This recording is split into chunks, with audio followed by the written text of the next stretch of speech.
3 कृषि कानूनों को लेकर लगातार किसान आंदोलन कर रहे हैं। सिंघू बॉर्डर पर आज संयुक्त मोर्चे की अहम बैठक हुई है और उस बैठक में अहम कई फैसले यहाँ संयुक्त मोर्चे ने लिए हैं। हमारे साथ भारतीय किसान यूनियन अम्बावता के राष्ट्रीय महासचिव शमशेर सिंह दैया है, वो भी इस बैठक में मौजूद थे। उनसे बात करेंगे किस तरह की जो बैठक हुई, इसमें क्या निर्णय आज संयुक्त मोर्चे ने लिए हैं। आज वैसे काफ़ी लंबे टाइम में ये मीटिंग हुई है और मीटिंग में तकरीबन मौजूदा आदमी सारे उसी में सम्मिलित रहे और काफ़ी चर्चाएं हुई, कई मुद्दों को लेकर के हुई।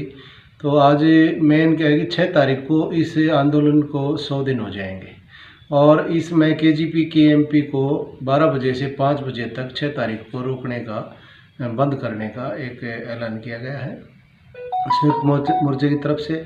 और दूसरा 8 तारीख को अंतर्राष्ट्रीय महिला दिवस है। इस उपलक्ष्य में महिलाएं जो है मोर्चों पर पहुंचेंगी और जो स्टेज है वो महिलाएं ही संभालेंगी और जितने भी और जगह पर धरने होंगे, जैसे टोल प्लाजा, टोलों पर धरने हैं तो बाकी वहाँ पर भी महिलाएं पहुंचेंगी। और काले झंडे उस दिन क्या नाम है, घरों पे 6 तारीख को काले झंडे लगाए जाएंगे अपने घरों पे, दुकानों पे, गाड़ियों पे। एक रोष प्रकट किया जाएगा सरकार के प्रति कि अभी तक हमारी जो मांगे हैं वो मानी नहीं जा रही हैं। और रही बात बुलावे के ऊपर भी काफ़ी चर्चाएं हुई, लेकिन कब, किस वक्त, कहाँ सरकार बुलाए, क्योंकि बार बार यही चीज़ें आ रही हैं कि भी सरकार कह रही है कि हम बात के लिए बुला रहे हैं, लेकिन आप बुलाएं, टाइम दें। कहीं इस तरह की चर्चाएं हुई हैं कि सरकार हमें टाइम देगी तो क्या नाम है, हम अवश्य जाएंगे बात करने के लिए। और भी कई चीज़ों पर मुद्दे हुए। अगली जो मीटिंग जो रखी गई उसका जो है 9 तारीख को फिर दोबारा से संयुक्त मोर्चा की मीटिंग होगी और अगले प्रोग्राम उसमें दिए जाएंगे। जिस तरह से सरकार कह रही है कि हम बातचीत को तैयार हैं, लंबा समय बीत चुका है, आगे गेहूं की कटाई भी है, उसको लेकर भी संयुक्त मोर्चे ने कोई बैठक में अहम मुद्दा उठाया कि सरकार से बातचीत करें, कैसे हल निकले, क्योंकि लोगों को कटाई की जो फसल है, गेहूं की फसल की कटाई का समय भी आ रहा है। बिल्कुल, कटाई के बारे में भी, फसल के बारे में भी काफ़ी चर्चाएं हुई कि मेन मुद्दा तो किसान का फसल से ही संबंधित है, उसका रेट भाव उसको मिल नहीं रहा है और अभी जो फसल है उसकी भी बड़ी चिंता है, क्योंकि देश को अनाज की ज़रूरत है। अनाज आज खेतों के अंदर लहरा रहा है और एक साथ साथ में एक अपील भी की गई है कि काफ़ी लोग जो किसान हैं हमारे, वो फसल को नष्ट करने पर उतारू हैं, वो अपनी फसल को जोत रहे हैं। उसके लिए भी एक प्रार्थना की गई कि क्या नाम है, फसल को आप ना जोतें।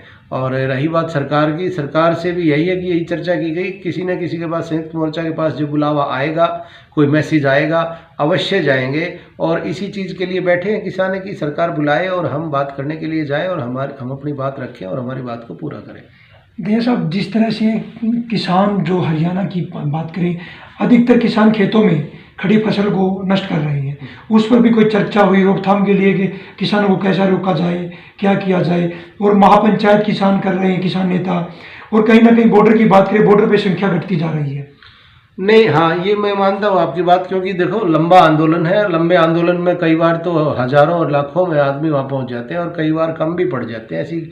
बाकी ये है कि लोगों के अंदर एक जो जोश है वो कम नहीं है आंदोलन को लेकर के। और देहात के अंदर हर जगह पर इस चीज़ के लिए लोगों के अंदर ये एक सोच रहती है कि संयुक्त मोर्चा का अगर कोई भी कॉल आएगा उसका पालन किया जाएगा। एक पॉजिटिविटी है। आप देख रहे हैं कि जगह जगह पे महापंचायतें हैं। अभी जो महापंचायतों का दौर है वो राजस्थान और उत्तर प्रदेश की तरफ आगे बढ़ रहा है और कोशिश ये है कि पूरे देश के अंदर किसान को जागरूक किया जाए। अलग अलग जगह पर अलग अलग समस्याएं हैं।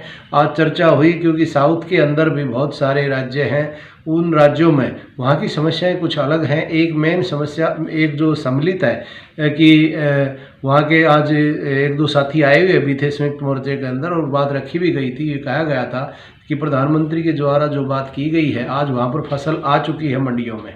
साउथ इंडिया के अंदर फसल मंडियों में आ चुकी है और प्रधानमंत्री जी ने कहा था कि MSP रहेगी और MSP मिल रही है और रहेगी और पहले भी मिलती रही है, इसके लिए कोई दिक्कत नहीं आएगी। तो वो लोग यही गुहार कर रहे थे कि MSP रहेगी और MSP है तो हमें दीजिए ना। हज़ार रुपये प्रति क्विंटल के हिसाब से वहाँ पर किसान को नुकसान हो रहा है खरीद के अंदर, जो MSP की बात कही जाती है। तो वो लोग भी ये कह रहे थे कि हमें सम्मिलित कीजिए और वहाँ पर भी प्रोग्राम रखे जाएंगे, लोग जाएंगे। इस तरह का एक यहाँ पर सिस्टम बनाया जा रहा है। और रही बात, कोशिश ये भी की जा रही है कि अभी जो इलेक्शन है बंगाल के अंदर, यहाँ पर लोग सभी संगठन हैं, जितने भी संगठन हैं, सभी संगठनों में से 50-50, 100-100 आदमियों को ले जा करके और पूरे बंगाल के अंदर एक प्रचार प्रसार किया जाए कि किसान के साथ जुड़िए, हमारी हालत ख़राब है। जिस सरकार ने हमारे को इतना परेशान किया है, किसान को, पूरे देश के किसान को, उस सरकार को आप कृपा करके सबक सिखाएं, उसको वोट ना दें। आप जो मर्जी जिसको वोट दें, लेकिन भारतीय जनता पार्टी को आप वोट ना दें। इस तरीके का आग्रह भी संयुक्त मोर्चा करने जा रहा है। ये शमशेर सिंह दहिया थे। इन्होंने कहा कि संयुक्त मोर्चे की बैठक में अहम फैसले लिए गए हैं। 6 मार्च को केएमपी 6 घंटे के लिए बंद किया जाएगा और 8 मार्च को फिर महिला दिवस मनाया जाएगा और 9 मार्च को संयुक्त मोर्चे की फिर बैठक होगी और अहम फैसले फिर भी ले सकता है संयुक्त मोर्चा। और यही कह रहे हैं कि पश्चिमी बंगाल में जाएंगे, जहां जहां बीजेपी चुनाव लड़ेगी वहां वहां जाकर बीजेपी के खिलाफ चुनाव प्रचार संयुक्त मोर्चा करेगा। सोनीपत से पवन कुमार, सत्य खबर। आप देख रहे हैं सत्य खबर, सत्य सटीक बेबाक।